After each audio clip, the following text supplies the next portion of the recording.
America में Donald Trump राष्ट्रपति बन गए हैं। बड़ा सवाल यह है कि ट्रंप के राष्ट्रपति बनने के बाद, यानी कि अमेरिका का 47वें राष्ट्रपति की शपथ लेने के बाद, किन देशों के साथ क्या क्या हो सकता है, रिश्ते कैसे रहेंगे। क्योंकि बीते 4 साल में, यानी कि बाइडेन के कार्यकाल में, दुनिया ने कोविड के 2 दौर देखे, या दुनिया ने जो है वो स्थिति देखी कई राष्ट्रों में युद्ध की। रशिया यूक्रेन वॉर, इजराइल फलस्तीन वाला मामला, लेबनान वाला मामला देखा है, भारत चीन के बीच विवाद बढ़ा है, भारत पाकिस्तान के बीच चीज़ें हुई हैं, यह सारी चीज़ें। अब इन सारी चीज़ों होने के बाद व्हाइट हाउस में ट्रंप की वापसी हो रही है। 45वें राष्ट्रपति वो रह चुके।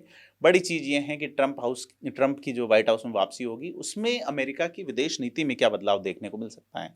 क्योंकि माना जा रहा है कि यह जो दौर, जब दुनिया के बहुत सारे हिस्से युद्ध और अनिश्चितताओं के दौर से गुजर रहे हैं, उन अनिश्चितताओं के दौर में क्या ट्रंप की विदेश नीति कुछ मरहम लगा सकती है या कुछ बदलाव कर सकती है।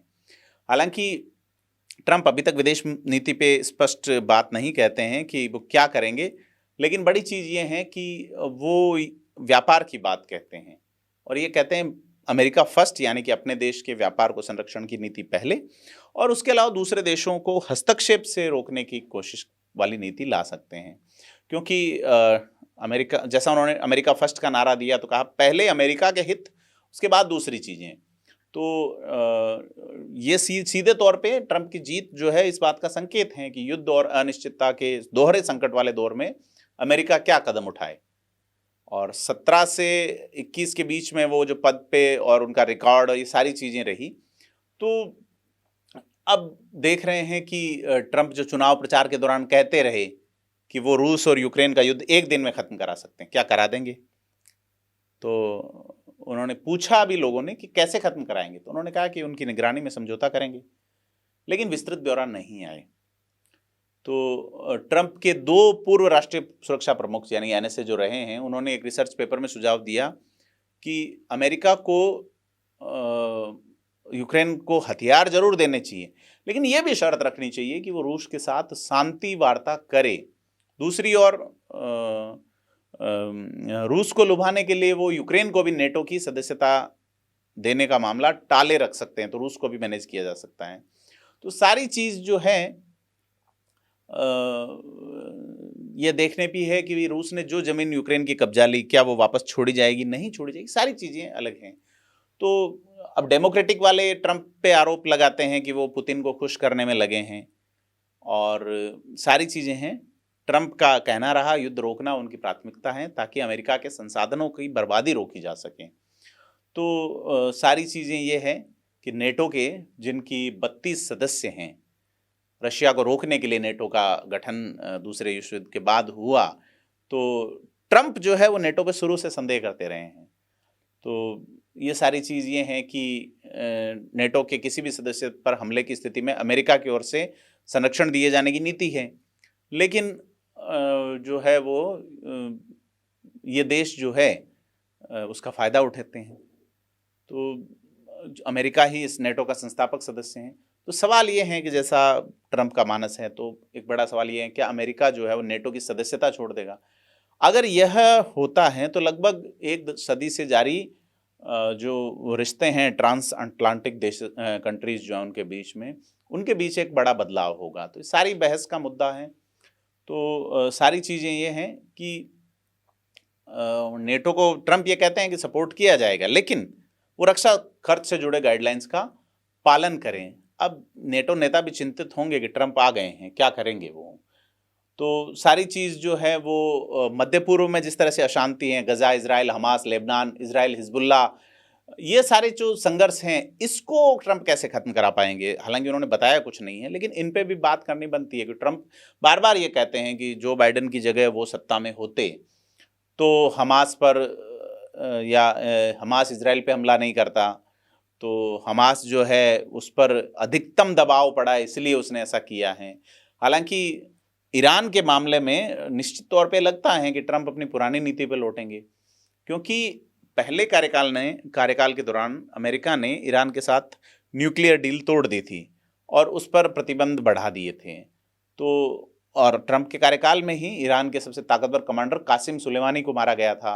तो ये सारी चीज़ जो है कि व्हाइट हाउस में रहते हुए ट्रंप ने इजराइल को ज़ोर शोर से समर्थन दिया था और यरूशलेम को इजराइल की राजधानी बताया और अमेरिकी दूतावास को तेल अवीव से यहाँ पे स्थानांतरित कर दिया था। तो इस समुदाय के जो बड़े वोटर जो हैं वो ट्रंप को सपोर्ट करते हैं। तो और उसी दौरान बात सुनने में आई कि इजराइल के जो प्रधानमंत्री हैं बिन्यामिन नेतन्याहू, उन्होंने कहा भी था कि अमेरिकन एडमिनिस्ट्रेटर में इससे पहले इजराइल का इतना अच्छा दोस्त कभी नहीं आया। तो हालांकि आलोचक ये भी कहते हैं कि ट्रंप की इस नीति ने मध्य पूर्व को अस्थिर कर दिया। फलस्तीनियों ने ट्रंप का बहिष्कार किया क्योंकि यरूशलेम पर जब ट्रंप ने ये कहा कि इस पे इजराइल का दावा है तो फलस्तीनी नाराज हो गए। तो सारी चीज़ें ये है कि ट्रंप ने जब इजराइल के साथ कुछ अरब और मुस्लिम देशों के बीच शांति के लिए अब्राहम एकॉर्ड करवाया, तब भी फलस्तीनियों को ये लगा कि उन्हें दरकिनार किया गया है। तो ये समझौता कर लिया गया, जबकि फ़लस्तीन की स्वतंत्रता के भविष्य पे बिना फैसला लिए यह निर्णय था, ये समझौता था। तो सारी चीज़ जो हैं कि वो सारी चीज़ें ये कनेक्ट मध्य पूर्व और ये सारी चीज़ें, भारत भी अलग तरीके से सोच रहा होगा। तो हालांकि इजराइल के जो राष्ट्रपति हैं नेतन्याहू का बयान ये रहा कि ऐसा प्रशासन कभी इजराइल के पक्ष वाला रहा नहीं, लेकिन ट्रंप के साथ नेतन्याहू के रिश्ते कब बनते बिगड़ते भी रहे हैं, कभी अच्छे रहे कभी जमे नहीं। तो यह सारी चीज़ें जो है कि ये चीज़ तो ये है कि ट्रंप नेतन्याहू पे दबाव बना सकते हैं। और अब ट्रंप के उन अरब देशों से भी कुछ मित्रता हैं जिनके हमास से ठीक संपर्क हैं। तो साफ अभी तक ये नहीं है कि इजराइल को अपना समर्थन मजबूत देने की नीति और मध्य पूर्व में युद्ध खत्म कराने की अपनी मंशा के बीच ट्रंप जो है वो संतुलन कैसे बढ़ाएंगे। और ट्रंप के जो सहयोगी हैं उनके अनिश्चित रवैये को ही उनकी कूटनीतिक ताकत मान रहे हैं, लेकिन ये साफ नहीं है कि उनका ये रवैया संकट और बुरी तरह से अनिश्चितता के मामले में, मध्य पूर्व के मामले में कैसे काम करेगा। सारी चीज़ें हैं कि ट्रंप यह तय करना उनके लिए आवश्यक है कि बाइडन की जो कोशिशें थी गजा में शांति लाने की, कि इजरायली बंधकों की रिहाई के बदले गजा में शांति हो, तो वो जो बाइडन की कोशिशें थी उन्हें आगे बढ़ाएंगे या नहीं। और चीन को लेकर अमेरिका क्या रुख अपनाएगा, ये भी बड़ा सवाल है, क्योंकि ये सबसे बड़ा सवाल है अमेरिकी सामरिक नीति का। वैश्विक सुरक्षा के साथ साथ व्यापार में चीन अमेरिका को टक्कर दे रहा है या एक विकल्प है। तो यह एक बड़ा मुद्दा है कि जब ट्रंप सत्ता में थे तो उन्होंने अपने चीन को अपना रणनीतिक प्रतिस्पर्धी बताया था और चीन से होने वाले इंपोर्ट पे टैरिफ लगाया था। तो जैसा को तैसा नीति चीन ने भी अपनाई और अमेरिकी सामानों पर टैरिफ लगा दिया था। तो बाद में दोनों देशों के बीच तनाव खत्म करने की कोशिशें हुई, लेकिन कोविड संकट ने इन कोशिशों को नाकाम कर दिया। फिर रिश्ते और खराब हो गए और ट्रंप ने कोविड को चीनी वायरस करार दिया। अब बड़ी चीज़ ये है कि बाइडेन प्रशासन ने चीन के प्रति अधिक जिम्मेदारी भरती नीति अपनाई और टैरिफ जरूर ज्यों के त्यों रहने दिए, लेकिन वहाँ जो है वो अमेरिका की व्यापार नीति जो है वो वोटर्स के प्राथमिकता को ध्यान में रख के हो रही है। तो सारे अमेरिकी वोटर्स को ये लगता है कि स्थानीय उद्योगों को अगर कंजर्व किया जाएगा, संरक्षित दिया जाएगा, तो मैन्युफैक्चर सेक्टर की नौकरियां सुरक्षित रहेंगी। तो सारी चीज़ जो है वो पहले वो बाइडेन को चाइनीज़ मंचूरियन कह चुके, लेकिन ट्रंप जो है वो जो चीन के राष्ट्रपति जो लगातार बने हुए हैं, कई जगह तो चीज़ें बदल रही हैं, बाइडेन आ गए, वहाँ ये आ गए, लेकिन शी जिनपिंग लगातार वही बने हुए हैं, राष्ट्रपति बने हुए हैं चीन के। तो वो उनको ट्रंप पहले ब्रिलियंट और खतरनाक एक साथ कह चुके। अब करीब 1.5 अरब की आबादी वाले इस देश पे जिनपिंग जिस कड़ाई के साथ शासन करते हैं, ट्रंप उसकी तारीफ भी करते हैं। तो लेकिन ट्रंप के विरोधी इस तारीफ में तानाशाह की झलक देखते हैं। तो कुल मिला के ट्रंप एक और बड़ा बदलाव कर सकते हैं कि जिस तरह से चीन को रोकने के लिए बाइडेन प्रशासन ने चीन के पड़ोसी देशों के साथ कुछ मजबूत सुरक्षा संबंध बनाने की नीति जरूर आगे बढ़ाई, लेकिन ट्रंप इस नीति से अगर पीछे हटते हैं तो भारत के साथ क्या होगा, क्योंकि अमेरिका ताइवान को सैन्य सहायता देता रहा है और चीन ताइवान पर अपना दावा करता है।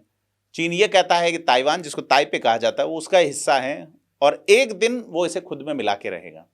बड़ी चीज़ ये है कि ट्रंप ने अक्टूबर महीने में ये भी कहा था कि व्हाइट हाउस में वापसी हुई तो ताइवान की नाकेबंदी खत्म करने के लिए चीन के खिलाफ फौजी ताकत का इस्तेमाल नहीं करेंगे। तो उन्होंने ये भी कहा, शी जिनपिंग जानते हैं कि मैं पागल हूं, इतना टैरिफ लगाऊंगा कि चीनी आयात बुरी तरह लड़खड़ा जाएगा। तो बड़ी चीजें ये है कि भारत अपने तरीके से सोच रहा है कि चीन और अमेरिका के रिश्ते अगर थोड़े से डिस्टर्ब रहें तो उसके लिए एक अच्छा विकल्प है कि रशिया से उसकी दोस्ती है और अमेरिका उसे अगर प्रभावी विकल्प के रूप में देखता है तो बहुत सारी चीज, व्यापार, विदेश नीति, रक्षा और ये सारी, तो पूरी दुनिया में इस तरह के असर वाली चीजें देखने को मिल सकती हैं डोनाल्ड ट्रंप के राष्ट्रपति बनने के बाद। आपको क्या लगता है? कमेंट करके बताएं, वीडियो को लाइक शेयर करें।